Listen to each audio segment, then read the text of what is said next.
শেষ হতে চলেছে মে মাসের এক্সপায়ারি এবং শুরু হতে চলেছে অত্যন্ত গুরুত্বপূর্ণ সময় জুন মাসের expiry as well as election result, যার উপরে সমস্ত জিনিস আপাতত এখন নির্ভর করছে।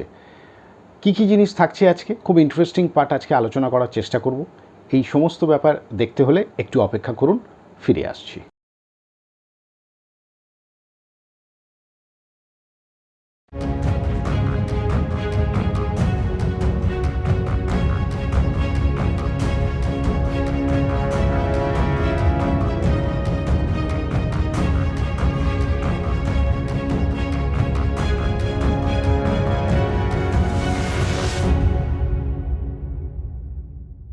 Welcome back to my YouTube channel. আমি শান্তনু, আপনাদের সবাইকে স্বাগত জানাচ্ছি আমার এই YouTube channel tech talk with Shantanu সেনে। আশা করি আপনারা সব ভালো আছেন, সুস্থ আছেন। বাজারের ওঠানামাতে একটু বিব্রত, কিন্তু মোটামুটি স্যাটিসফ্যাকশানের জায়গায় হয়তো অনেকে আসতে পারছেন। তার কারণ বলতে পারি, গত সপ্তাহে আপনাদের যে সাড়া পেয়েছি, বিশেষ করে গত সংখ্যার এপিসোড দেখার পর অনেকে বিভিন্ন ধরনের কমেন্টস করেছেন। আমি প্রত্যেকটি কমেন্টস পড়েছি। থ্যাংক ইউ সো মাচ যে আপনারা এতটাই এডুকেটিভ পার্টকে এইভাবে নিয়েছেন, তার জন্য অসংখ্য অসংখ্য ধন্যবাদ। আমি প্রতিটা কমেন্টস হয়তো পড়েছি, প্রত্যেকটাকে অ্যান্সার ওইভাবে দিতে পারিনি। আমি বারবার বলি হয়তো উত্তর দিতে পারি না, সেই জন্য আমি এক্সকিউজ চাইছি না। আপনারা এইভাবে পাশে থাকুন, তাহলে এই শিক্ষামূলক দিক থেকে এগিয়ে যাওয়ার টেকনিক্যালি যে জিনিসগুলো আপনাদের সাথে দেখাই বা চেষ্টা করছি, সেগুলো আরও ফলপ্রসূ হতে পারে। ফিরে আসি গুরুত্বপূর্ণ সময়ের বাজারের আলোচনায়।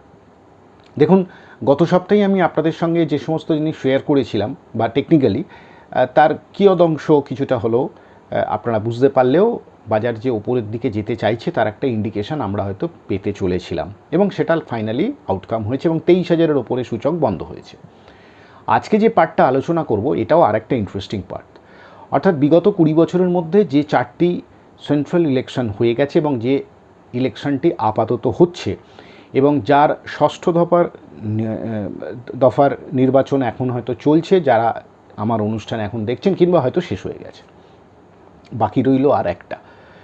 ফলে নেক্সট উইক যখন অনুষ্ঠান করব তখন ফাইনাল সপ্তম দফা চলবে এবং প্রায় আমরা রেজাল্টের আশপাশে চলে আসবে। ফলে বাজার কি স্মেল করছে, আমি একটা ছোট্ট টেকনিক্যাল অ্যানালিসিসের টুলসের মাধ্যমে বোঝানোর চেষ্টা করেছি। কতটা আপনাদের কাজে লাগলো সেটা তো সময় বলবে, কিন্তু বিচার বিবেচনার দিক থেকে একটু দেখবেন। আপনারা বাড়িতে অনুশীলন করলে বা ওই ধরনের জিনিস ট্রাই করলে আপনারাও কিন্তু নিজে হাতে সেই অ্যান্সারটা দেখতে পাবেন। কিন্তু টেকনিক্যাল অ্যানালিসিস এটা কোনো কনফার্ম নয়। আমি বারবার বলি, পৃথিবীতে একটি জিনিস কনফার্ম, সেটা হচ্ছে আমাদের জন্ম যখন হয়েছে আমাদের মৃত্যু অনিবার্য। বাকি সমস্ত জিনিসই স্পেকুলেটিভ, সমস্ত জিনিসই কিছুটা কোথাও বেশি কিছুটা কম, সেই হিসেবে তার সেই জায়গার রিয়াকশান হয়। ফলে এই টেকনিক্যাল অ্যানালিসিস দেখে, এই প্রয়োগগুলো দেখে এটা কোনোভাবেই মনে করার চেষ্টা করবেন না যে এটা মানে এটা কনফার্ম। ফলে সেই ধরনের অনুশীলন, সেই ধরনের চর্চা এবং বাস্তব বুদ্ধিসম্পন্ন জিনিসগুলোকে মাথায় রেখে আগামী সময় চিন্তাভাবনা করতে হবে। ফলে আর সময় নষ্ট করছি না, আজকে শুধুমাত্র নিফটির বিগত 20 বছরের মধ্যে যে কটি ইলেকশন এসছে তার আগে কি কি ইন্ডিকেশান আমরা পেলে বুঝবো যে বাজার পজিটিভ দিকে যাওয়ার স্মেল করছে, ইন্ডিকেট করছে, না নেগেটিভ দিকে যাওয়ার একটা ইন্ডিকেশান করছে।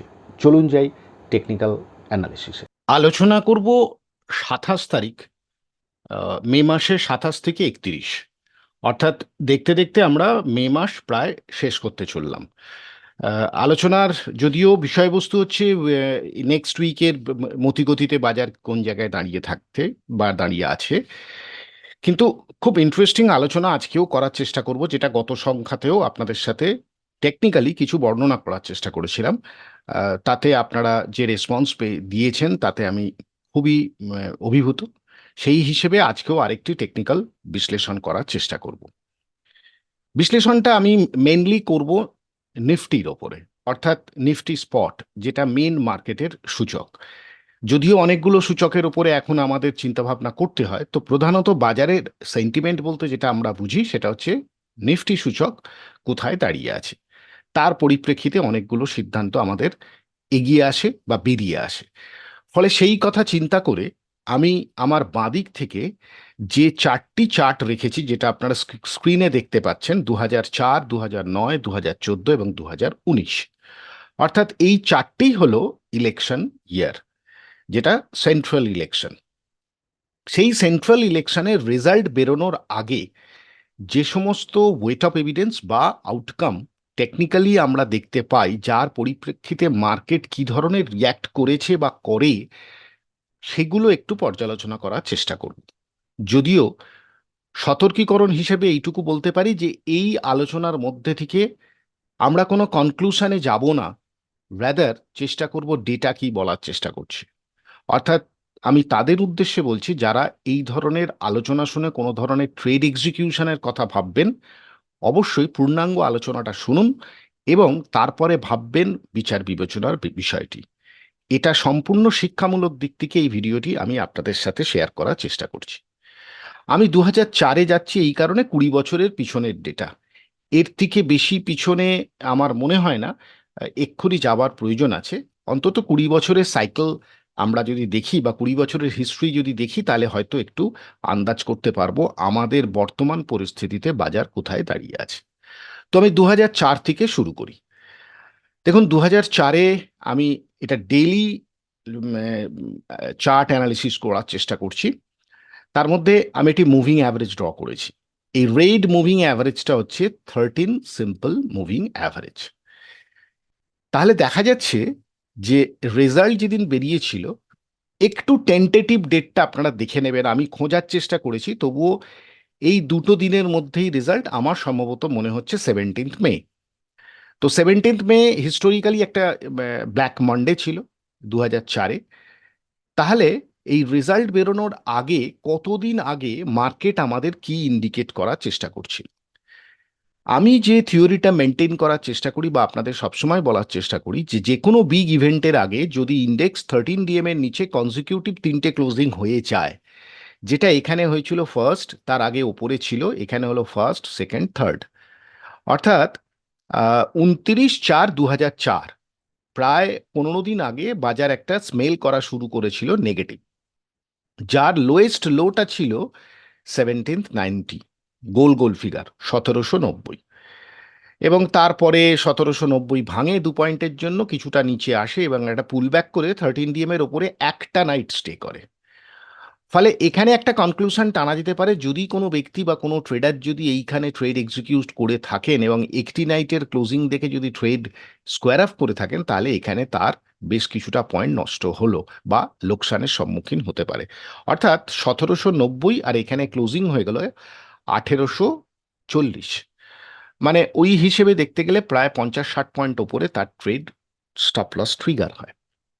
যদিও স্ট্র্যাটেজিক্যালি তার স্টপ করা উচিত আরও ওপরে, তবু আমি তর্কের খাতিরে 13 DM এর ওপরে একটা ক্লোজিং দেওয়ার পরই আবার পরপর 3টে ক্লোজিং 13 DM এর নিচে দিয়ে দেয়, এবং এইটা হলো 1690 রাউন্ড নাম্বার। তারপরে 1690 ভাঙে এবং রেজাল্ট বেরোনোর 2-3 দিন আগেই এটা ভেঙেছিল, তারপরে নিচে আসে, তারপরে তো ধরাশায়ী হয় বাজার, 1292 আসে। পার্সেন্টেজ টার্মসে নিশ্চয়ই বুঝতে পারছেন। অর্থাৎ যদি কোনো ব্যক্তি এই সমস্ত জায়গায় ট্রেড এক্সিকিউট করেও থাকেন থিওরিটিক্যালি, তাহলে 50-60 পয়েন্ট লোকসানের এগেনস্টে প্রায় 400-500 পয়েন্ট নিচে সেই সময় পাওয়া গেছে, এবং ইন্ডিকেশনটা একটু আগেই মার্কেটের ইন্টেলিজেন্ট ট্রেডাররা হয়তো পেয়েছিল, এবং আমাদের শুধু 13 DM এ সিম্পল ইউজ করে আমরা এইখানে স্মেলটা আন্ডারস্ট্যান্ডিং করার চেষ্টা করি। কিন্তু যেটা উল্লেখযোগ্য বিষয় হলো যে যেই মুহূর্তে বাজারে এরকম একটা প্যানিক লো হয়, তারপর কিন্তু বাজার আর সেখানে দাঁড়ায়নি। তারপরে 2-1 দিনের মধ্যেই কিছুটা রিকভারি, হ্যাঁ একটা স্লাগিস মুভমেন্ট হয়ে যায়, কিন্তু পুনরায় সেই লো আমরা দেখতে পাইনি 2004 সালের পর থেকে। তারপরে তো র্যালি তৈরি হয়। ফলে আমার এখান থেকে যে কনক্লুশনটা আসছে সেটা হচ্ছে, যাই হোক না কেন, নেগেটিভ বায়াসটা অনেক আগেই ধরা গেছিল, এবং বাজারের মেন উদ্দেশ্য যখন সাধন হয়, অর্থাৎ রেজাল্ট আউটকাম এসে যাওয়ার পর বাজারের যে প্যানিক লোটা তৈরি হলো, তারপরেই কিন্তু বাজার একটা বাউন্স ব্যাক করে বেরিয়ে যায়। এটা হলো 2004। তাহলে 2004 ইলেকশন ইয়ারের আগে, বিগ ইভেন্টের আগে মার্কেট স্মেল করতে পেরেছিল।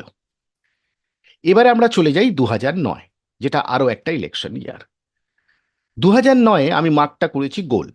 মুভিং অ্যাভারেজের অনেকটা আগেই, অনেক দিক থেকেই মেনটেন করছিল, এবং তারপরে তো এখানে বেশ যথেষ্ট মেনটেন করে, এবং ফাইনালি 18ই মে মোস্ট প্রবাবলি এই দিনই ইলেকশনের রেজাল্ট বেরোয়, এবং তারপরে দেখা যায় বাজার জাম্প করে ওপরের দিকে চলে যায়, এবং তারপরেও বাজার কিছুটা রিয়াকশন করে, বাট আলটিমেটলি কিছুটা ওপরে গিয়ে আবার কিছুটা নিচে আসে। সেই জায়গায় আর নতুন করে বাজার ভিজিট করেনি, যে জায়গায় কনসলিডেশনটা হচ্ছিল। এবং যদি দেখা যায় 2009-এর বেশ মার্চ এপ্রিল মাস থেকেই বাজার কিন্তু একটা সেন্টিমেন্টালি পজিটিভ জায়গায় 13 এর উপরে মেনটেন করার চেষ্টা করছিল। ফলে 2009-তেও যদি দেখা যায়, তাহলে 13 এর ওপরে consecutive 3 night closing highest high ভেঙে ট্রেড হওয়া বাজারের একটা পজিটিভ ইন্ডিকেশনের দিকে যাওয়ার ইঙ্গিত বহন করছে। কেন ওপরে সাস্টেন হতে পারেনি সেটা যদি আমরা একটু বিশ্লেষণ করি, তাহলে দেখতে পাবো যে আরএসআই ডেলিতে 14 ডেজ আরএসআই প্রায় ওভারহিটেড 80-85 এই জোনের আশপাশে প্রায় পৌঁছে গেছিল। মানে টপটা যদি আমরা দেখি তাহলে 80। ফলে সেখান থেকে একটা ফিজল আউট হয়ে নিচের দিকে কিছুটা রিয়াকশন হয় কিছু দিনের জন্য, তারপরে বাজার আবার তার নিজের গতিতে ওপরের দিকে চলতে থাকে। এটা হলো 2009। তাহলে এক্ষেত্রেও 13 আমাদের ইন্ডিকেট করেছিল যে বাজার একটা পজিটিভ স্মেল নেবার চেষ্টা করছে, বা বাজারের একটা ইন্টেলিজেন্ট ট্রেডার বা ইনভেস্টার তারা একটা পজিটিভ ইন্ডিকেশন নেবার চেষ্টা করছে। এটা গেল 2009। তারপরে 5 বছর পরে আবার 2014। 2014 যদি দেখা যায় বেশ কিছুটা দিন থেকে ফেব্রুয়ারি মার্চ এপ্রিল, তারপরে একটু ডিপ হয়। মে মাসে রেজাল্ট বেরোনোর ঠিক আগে first closing, second closing, third closing দিয়ে দেয় এইখানে 13ই মে, এবং তারপরে একটা কনসলিডেশন, এবং ফাইনালি সম্ভবত this is the day final outcome হয় 16 মে। বাজার উপরের দিকে একটা স্পাইক করে, আবার নিচে দাঁড়িয়ে যায়, নিচে চলে আসে। অর্থাৎ এখানেও যদি আমরা লক্ষ্য করি, তাহলে 13 এর ওপর মেনটেন করার ইঙ্গিত দিয়েছিল যে বাজার একটা আবার একটা পজিটিভ স্মেল নেওয়ার চেষ্টা করছে। ফলে ওখান থেকে একটা সেল অফ কিছুটা হলেও ধীরে ধীরে বাজার তার প্রোগ্রেস হায়ার টপ হায়ার বটমে ওপরের দিকে চলতে থাকে। 13 কিছুটা ভাঙে, কিছুটা ওঠে, আবার কিছুটা ভাঙে। তারপরে আমার বলার উদ্দেশ্য হচ্ছে, আবার এটা প্রমাণ হলো যে 13 এর ওপরে কনজিকিউটিভ 3টে ক্লোজিং এবং তারপরে ওপরের দিকে যাওয়া ইভেন্টের আগে একটা পজিটিভ। আর উল্টোটা ঠিক তাই হবে 13 এর নিচে যদি থাকতো, যেটা হয়নি, যেটা 2004-এ হয়েছে। আর যদি এখানে সিমিলারিটি খুঁজি, ওই বাজারের হায়ার হায়ার বট সিচুয়েশন মার্কেটকে উপরে টিকে রাখতে দেয়নি, ফলে একটা রিয়াকশন কারেকশন, যে ওভার হিটেডটা ছিল সেটা কুল ডাউন হয়, তারপরে পুনরায় বাজার তার রীতি চলতে শুরু করে। তাহলে পরপর যে 3টি ইয়ার আমরা দেখলাম, সেখানে 13 আমাদেরকে ঠিক ডিরেকশনই দেওয়ার চেষ্টা করেছে 2014-এ। চলুন এবারে দেখে নিই 2015। 2015-তে যে ঘটনাটা ঘটে, আশা করছি খুব একটা বেশি পুরনো সময় নয়, 5 বছর আগের ঘটনা। 13 নিচেই ছিল 17 মে পর্যন্ত। রেজাল্ট বেরিয়েছিল আমার সম্ভবত মনে হয় এই দিনটা 23 মে। তার ঠিক আগেই 3 দিন আগে দেখুন 13 ওপরে বাজার চলে যায়, এবং এই দিন যেটা যায় সেটা কিন্তু গ্যাপে যায়, এবং ব্ল্যাক ক্যান্ডেল হোক, ডোজি হোক, যাই হোক, মোটামুটি 3 দিনের মেনটেন করাটা বাজার একটা পজিটিভ ইন্ডিকেশন দিয়েছিল। বাট ট্রিগার হয়নি, সেহেতু আগের থেকে ট্রেড হয়তো এক্সিকিউট করা যায়নি, কিন্তু যাই হোক ইন্ডিকেশন পজিটিভ ছিল। এবং ভোলেটিলিটি হওয়া সত্ত্বেও তার 1 দিন, 2 দিন, 3 দিন, 4 দিন, 5 দিন পরেই মার্কেট কিন্তু ওভারঅল ওপরের দিকে চলে যায়। ফলে এক্ষেত্রেও আমরা যদি 13 কে একটা লাইন অফ কন্ট্রোল ধরে নিই, যে বিগ ইভেন্টের আগে নিচে না উপরে, তাহলে কিন্তু আমাদের একটা পজিটিভ জায়গায় এটাও এবারে দিতে সক্ষম হলো। ফলে লাস্ট 20 ইয়ার্সের মধ্যে 2004 নেগেটিভ হওয়া সত্ত্বেও মুভিং অ্যাভারেজ আমাদের ইন্ডিকেট করে দিয়েছিল, বা আমরা একটা স্মেল বুঝতে পারছিলাম মার্কেটে কোথাও না কোথাও একটা কিছু নেগেটিভ হচ্ছে। ঠিক 2004, 9, 14, 19 3বার পজিটিভ, 1বার নেগেটিভ। আমি পজিটিভ নেগেটিভের পাল্লা ভারীর কথা বলছি না, আমি বলছি মুভিং অ্যাভারেজের ওপরে বেস করে যদি আমাদের চিন্তাভাবনাটা থাকতো, তাহলে হয়তো আমরা আউটকাম কি আসতে পারে, অর্থাৎ মার্কেটের পার্টিসিপেন্টরা সেন্ট্রালে কাকে পছন্দ করছেন, তার একটা স্মেল হয়তো আগাম আভাস আমরা পেতে পারি। ফলে নিশ্চয়ই আপনাদের এখন মনে হচ্ছে যে এমতো অবস্থায় 2024 আমরা কোথায় দাঁড়িয়ে। চলুন সেটার জন্য আমি 2019টাকেই একটু এক্সটেন্ডেড করে দিই। আমি একদম প্রেজেন্ট সিচুয়েশনে নিয়ে চলে এলাম। This is the present situation. যদিও আমি আবার বলছি, যদিও এখনো 5টা 6টা ট্রেডিং ডে বাকি আছে, প্লাস এর মধ্যে মে মাসের এক্সপায়ারি বাকি আছে। বাট যাই হোক, আহ, একটা ক্লোজিং, দুটো ক্লোজিং, তিনটে ক্লোজিং দেবার পর হাইয়েস্ট হাই ভাঙলে মার্কেট কি হতে পারে, যেটা আপনাদের বলেছিলাম সোমবার ছুটি আছে, মঙ্গলবারের ডেটার পরে বাজার কি হতে পারে সেটা একটু আভাস পাওয়া যেতে পারে, গত সংখ্যার ভিডিওতেই আলোচনা করেছিলাম। শেষ বৃহস্পতিবার এবং শেষ শুক্রবার, বৃহস্পতিবারের একটা ট্রিমেন্ডাস র্যালি, নতুন উচ্চতায় বাজার বন্ধ হওয়া, এই হচ্ছে বর্তমান পরিস্থিতি। তাহলে আপাতত আমাদের লক্ষ্য থাকবে নেক্সট 5 থেকে 6 দিন ট্রেডিং সেশনের মধ্যে সূচক 13 ডিএম এ ভাঙছে না ভাঙছে না। বর্তমানে 13 ডিএম এ, সিম্পল 13 ডিএম এর ভ্যালু হচ্ছে 22,404। রাউন্ড নাম্বারে বলতে গেলে 22,400 যতক্ষণ না ভাঙছে আমরা মার্কেটের নেগেটিভ স্মেল করতে পারি না, বা থিওরিটিক্যালি করা উচিত নয়। এবারে যদি দেখে নেই যে আরএসআই কোথায় অবস্থান করছে, আরএসআই অবস্থান করছে অলমোস্ট 68-67। এই সময়ের ভেতরে প্রায় সর্বোচ্চ স্তর, এই যে রেঞ্জটা ছিল। ফলে কোনো কারণে আরও একটু এক্সট্রাঅর্ডিনারি র্যালি আরএসআইকে ওভারবটে জোনে নিয়ে যেতে পারে। ফলে সেক্ষেত্রে এখানেও যেমন একটা ওভারবট জোনে ছিল, ফলে সেক্ষেত্রে যে বাড়বে না এখান থেকে আমি বলবো না, কিন্তু আমাদের কিন্তু সাবধান থাকতে হবে হায়ার এন্ডে। বাট পরীক্ষামূলকভাবে যদি দেখা যায় তাহলে 13 ডিএম এর উপরে এখন যতক্ষণ আমরা থাকবো আমরা পজিটিভ স্মেল করার চেষ্টা করব। আমি আজকে যখন আলোচনাটি করছি তখন ষষ্ঠ দফার ইলেকশন হয়তো চলছে বা শেষ হয়ে গেছে, যে যে যেরকম টাইমে দেখবেন। পরবর্তী সংখ্যায়, অর্থাৎ আবার যখন শনিবার আপনাদের সঙ্গে ভিডিওটি নিয়ে আসবো, সেটা হচ্ছে শেষ দফার ইলেকশন চলবে বা হয়তো শেষ হয়ে গেছে। ফলে যারা টেকনিক্যালি চর্চা করেন আমি তাদেরকে রিকোয়েস্ট করব এই সময়টা মার্কেটে 13 ডিএম এর কোথায় অবস্থান, প্রতিদিন একটু করে ভ্যালু চেঞ্জ হবে, কিন্তু আমাদের অবজারভেশনে থাকতে হবে। বাজারের মুভিং অ্যাভারেজের থেকে দূরত্ব বেড়ে যাওয়াটা আমি খুব একটা স্বস্তিদায়ক অবস্থায় নেই, এটা আমি বলতে পারছি। একটু রিয়াকশন মুভিং অ্যাভারেজের উপরে একটু যাওয়া, কোথাও না কোথাও ক্লোজ টু মুভিং অ্যাভারেজ সিদ্ধান্ত নিতে অনেকটা ইজিয়েস্ট হতে পারে। ফলে এই ধরনের ওয়েট অফ এভিডেন্স দেখে আপনারা যদি আগামী সময় মার্কেটের সেন্স করার চেষ্টা করেন যে বাজার কোন দিকে যাওয়ার ইঙ্গিত বহন করছে বা দিচ্ছে, সেটা হয়তো আমাদের স্টাডি অ্যাজ ওয়েল অ্যাজ সিদ্ধান্ত নিতে একটু হলেও হেল্প করতে পারে। বাট আবার বলি যে এটা টেকনিক্যাল অ্যানালিসিস, এটা কোনো 100% রাইটের জায়গা নয়। অনেক ক্ষেত্রেই অনেক কিছু পজিটিভ থাকার পরেও বাজার হয়তো কোনো কারণে নেগেটিভ রিয়াকশন করতে পারে। ফলে এটাকে 101% বা 100% কনফার্ম এভাবে ভাববেন না। স্পেকুলেটিভ মার্কেটে মানে সত্যি কথা বলতে কি সিদ্ধান্ত নিতে যে যাদের কঠিন জায়গায় নিতে হয় তখন এই ধরনের সাহায্য আমরা নিই, কিন্তু কোনোটাই কনফার্ম নয়।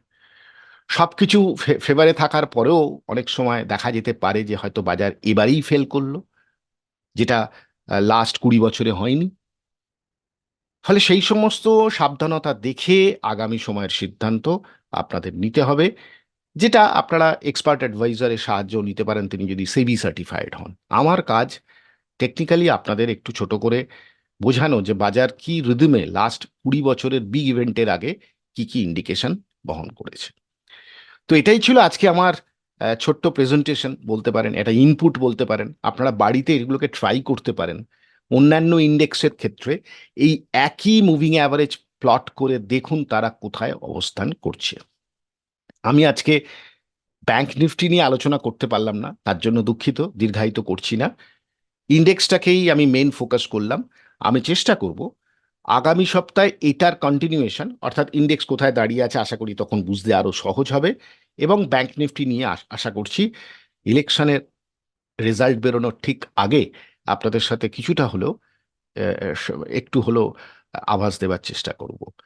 তবে 23,000-এর উচ্চতায় বাজার পৌঁছে গেছে, আহ, নতুন হাইয়ে technically create a new high, higher top higher bottom formation, negative চিন্তা এক্ষুনি না করাই ভালো।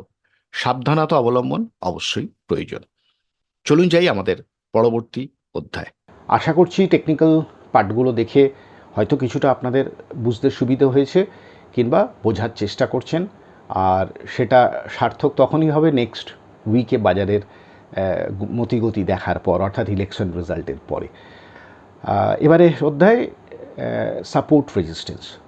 প্রথাগতভাবে এটা টেকনিক্যাল ক্যালকুলেটিভ সাপোর্ট রেজিস্ট্যান্স, যদিও এই সময় এই সাপোর্ট রেজিস্ট্যান্স কতটা কাজ করবে সেটা নিয়ে আমার একটু সংশয় আছে। তবু এই সমস্ত জোনে আমরা একটু সাবধান থাকব, অর্থাৎ রেজিস্ট্যান্স জোনে গেলে সাবধান থাকব, আবার সাপোর্ট জোনে এলে সেখানেও একটু সাবধান থাকব। বিচার বিবেচনা আপনাদের উপরে আবার ছেড়ে দিচ্ছি, কারণ স্পেকুলেটিভ মার্কেট, সেখানে স্পেকুলেশনটা কিভাবে করছি সেটাই হচ্ছে দেখার বিষয়। চলুন যাই সাপোর্ট রেজিস্ট্যান্সে।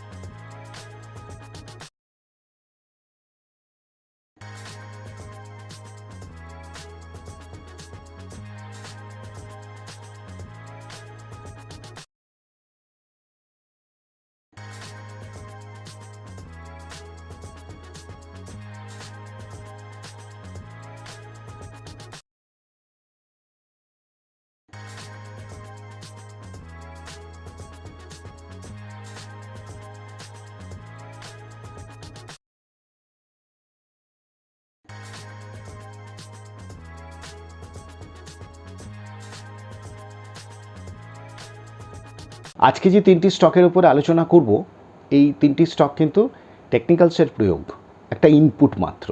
কখনোই এটাকে রেকমেন্ডেশন ভাববেন না। বিগত যতদিন থেকে আমি আপনাদের সাথে এই ইনপুটটা দেওয়ার চেষ্টা করেছি প্রত্যেকবারই একই কথা বলি। সেই জন্য আজকে যারা নতুন এসছেন কিংবা যাদের মনে সামান্যতম সংশয় থাকে তাদের জন্যই বলছি, আমি কতগুলো ইনপুট দেওয়ার চেষ্টা করছি সেটা টেকনিক্যাল এর মাধ্যমে। আপনারা এর আরও খুঁটিনাটি তথ্য এবং ফান্ডামেন্টাল অ্যানালিসিস না করে কোনো ধরনের সিদ্ধান্তে আসার চেষ্টা করবেন না। শুধুমাত্র টেকনিক্যালসের প্রয়োগ, ইনপুট দেখিয়ে আমি বোঝানোর চেষ্টা করছি পার্টিকুলার এই তিনটি স্টক কোথায় বাজারে দাঁড়িয়ে আছে। আজকে যে তিনটি স্টকের উপরে টেকনিক্যালের প্রয়োগটা করছি, এই তিনটি স্টকই একটু চেনা স্টক আপনাদের কাছে। আমার আমার আমার এখানে আলোচনা অনেকবার হয়েছে, মাঝে মধ্যেই আলোচনা হয়েছে। সান্ধার টেক বাদিকে, বাজাজ ফিনসার্ভ অবশ্যই পরিচিত নাম, এবং ভারতওয়্যার আমি বহুবার আলোচনা করেছি। কেন এই সময় আলোচনা করছি টেকনিক্যালি আপনাদের সঙ্গে বর্ণনা করলেই বা বিশ্লেষণ করলে হয়তো একটু বুঝতে পারবেন। তো প্রথমে সান্দাহার টেক নিয়ে আলোচনা করি। টেকনোলজি স্টক, বেশি দিনের ডেটা নেই, প্রিভিয়াস টপ তার উপরে যাওয়া এবং তাকে বেস করে বারবার উপর নিচ হওয়া, যেটা একটু ভালো লক্ষণ। 13-26 যথারীতি আমি মুভিং অ্যাভারেজ এখানে প্লট করেছি। রেডটা 13 এক্সপোনেনশিয়াল, উইকে এটা 26, বারবারে ভ্যালুয়েশন জোনে আসে এবং পুল ব্যাক করে। ইন্টারেস্টিং পার্ট কেন এটা, না আমি যদি এখানে দেখি তাহলে এই সময়ের ভেতরে, অর্থাৎ শেষ 3-4 মাসের ভেতরে সূচকের মতো এটাও হাইয়েস্ট এভার ক্লোজিং করেছে, সঙ্গে ভলিউম ডেভেলপমেন্টটা হয়েছে। অর্থাৎ এই সপ্তাহে ভলিউম হয়েছে প্রায় 22,41,000। গত সংখ্যায় ভলিউম ছিল গত সপ্তাহে একটা শনিবার এক্সট্রা ট্রেডিং ডে থাকা সত্ত্বেও 5,24,000। এখানে যে লাস্ট ভলিউমটা হয়েছিল সেখানে ছিল 19,77,000, সরি 1 কোটি 1,09,77,000। এইটা ছিল সব থেকে বেশি ভলিউম, যেটা ব্রেকআউটের পর হয়েছিল। আর এবারের ভলিউমটা হচ্ছে 22,41,000। ফলে হাইয়েস্ট এভার ক্লোজিং এই সময়ের মধ্যে, এবং পজিটিভ জায়গায় থাকা, নিচ থেকে বাউন্স ব্যাক করা একটু পজিটিভ ইন্ডিকেশন বহন করছে। ইন্টারেস্টিং পার্ট আর একটা কোথায়, যদি কোনো সময় ধরুন মার্কেটের নেগেটিভিটি হয়, তাহলে 450 রাউন্ড নাম্বারে মনে রাখতে হবে যে প্রিভিয়াস স্টপ, যেহেতু প্রিভিয়াস স্টপের উপরে আমরা মেনটেন করছি, ফলে এখানটা বোঝা যেতে পারে বা বলা যেতে পারে যে change of polarity of principal, অর্থাৎ যেটা রেজিস্ট্যান্স ছিল সেটা যেহেতু এখন তার উপরে গিয়ে আমরা মেনটেন করছি, নাও রেজিস্ট্যান্স বিকাম আ সাপোর্ট। অন্যান্য অসিলেটর ইন্ডিকেটরের যদি অবস্থানগুলো দেখি, তাহলে এমএসিডির স্লোপটা আবার কিছুদিন পরে একটা পজিটিভ জায়গায় ক্রিয়েট করেছে, যদিও আরও 2-3 সপ্তাহ আমাদের অবজারভেশনে রাখতে হবে উইকের পরিপ্রেক্ষিতে। যেহেতু মান্থ শেষ হতে আসছে, জাস্ট মান্থলি চেকটা করছি, মান্থলি স্ট্রেংথটা নিশ্চয়ই বুঝতে পারছেন। সেই কারণে এই স্টকটা যতবারই নিচের দিকে আসছে ততবারই নিচের দিক থেকে বাউন্স ব্যাক করছে। নিচের দিকে আসার কারণ হচ্ছে উইকের মোমেন্টাম এখনো চেঞ্জ হচ্ছে না। কনজিকিউটিভ 3-4টে যেটা এখানে হয়েছিল, 3টে বার করেছিল, কিন্তু তারপরে আর প্রোগ্রেস হয়নি। এবারে লক্ষণীয় আরও 3টে সপ্তাহ আমাদের এটাকে দেখতে হবে। আরএসআই এবং স্টোক্যাস্টিক্স মোমেন্টাম ক্যারি করছে এবং মোমেন্টামটা হায়ার এন্ডের দিকে ইন্ডিকেশন দেওয়ার চেষ্টা করছে। আশা করছি এই দুটো দেখে বুঝতে অসুবিধা হচ্ছে না। তাহলে নেক্সট উইক অনওয়ার্ড, আগামী 3 মাস, 6 মাস, 1 বছর পরিপ্রেক্ষিতে আমরা এই চার্টটাকে অবজারভেশনে রাখবো, যে চার্টের কোয়ালিটি ওয়াইজ যথেষ্ট ভালো, প্যাটার্ন ওয়াইজ ভালো, রিয়াকশানে কোথায় আসছে বা মোমেন্টাম ক্যারি করে উপরের দিকে যাওয়ার চেষ্টা করছে কিনা। নেক্সট স্টক বাজাজ ফিনসার্ভস, বহু পুরনো স্টক, একটা টিপিক্যাল রেঞ্জ প্যাটার্ন যদি ড্র করেন করতে পারেন।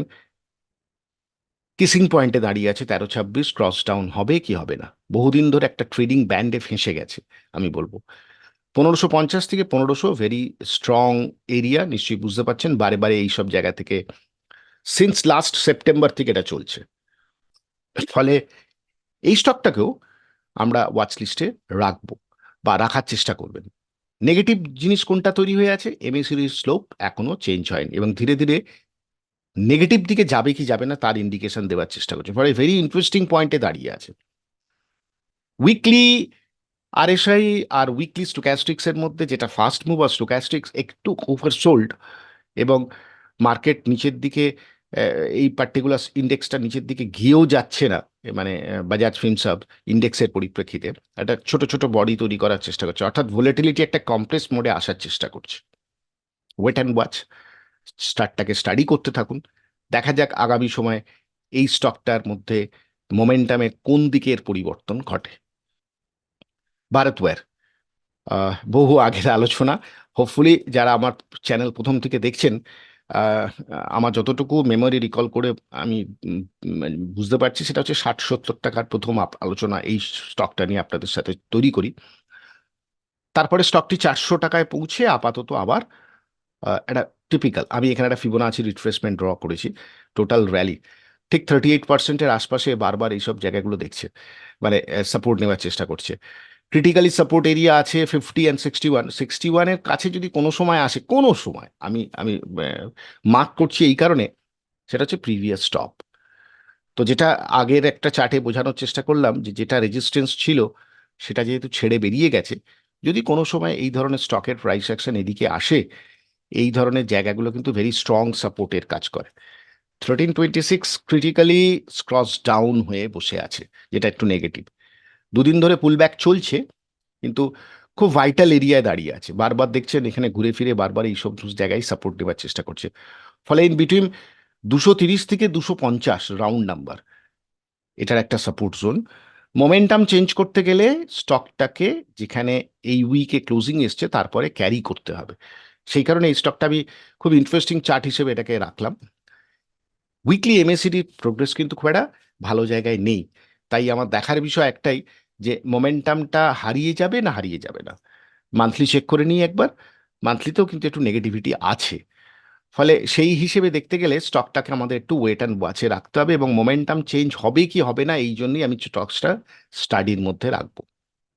অন্যান্য ইন্ডিকেটর লাইক আরএসআই স্টোক্যাস্টিক্স নিশ্চয়ই দেখে বুঝতে পারছেন কি পরিস্থিতিতে দাঁড়িয়ে আছে। ফলে কিছুটা হলো অ্যাট র্যান্ডাম সিলেকশনে আমি এই 3টি স্টকের টেকনিক্যাল বিশ্লেষণ করার চেষ্টা করলাম, যেটা ইন্ডেক্সের একটু বাইরে, যদিও বাজাজ ফিনসার্ভ ইন্ডেক্সের মধ্যে একটু থাকে, কন্ট্রিবিউশন থাকে। বাকি দুটো স্টক শানদার টেক এবং ভারতওয়্যার আমরা আমাদের ওয়াচ লিস্টে রেখে অনুশীলনের মধ্যে দিয়ে চার্টগুলোর প্রোগ্রেস কি হচ্ছে, নেগেটিভ না পজিটিভ দিকে টার্ন করছে, সেটা পরীক্ষামূলকভাবে আমরা কিন্তু চেক করতে থাকব। চলুন যাই আমাদের পরবর্তী অধ্যায়। এবারের অধ্যায় ব্রেকআউট স্টক।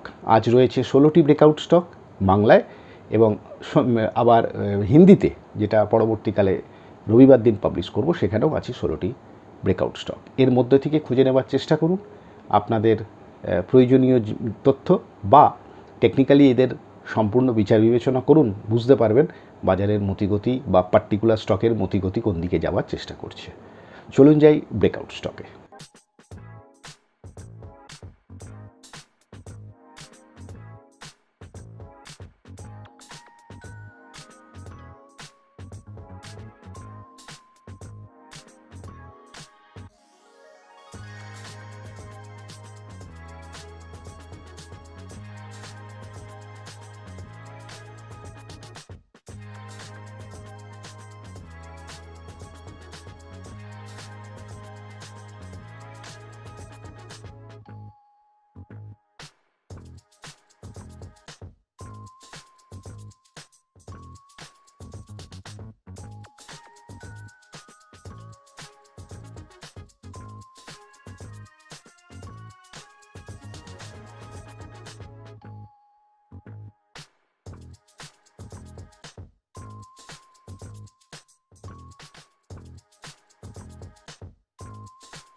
শেষের দিকে চলে এসেছি।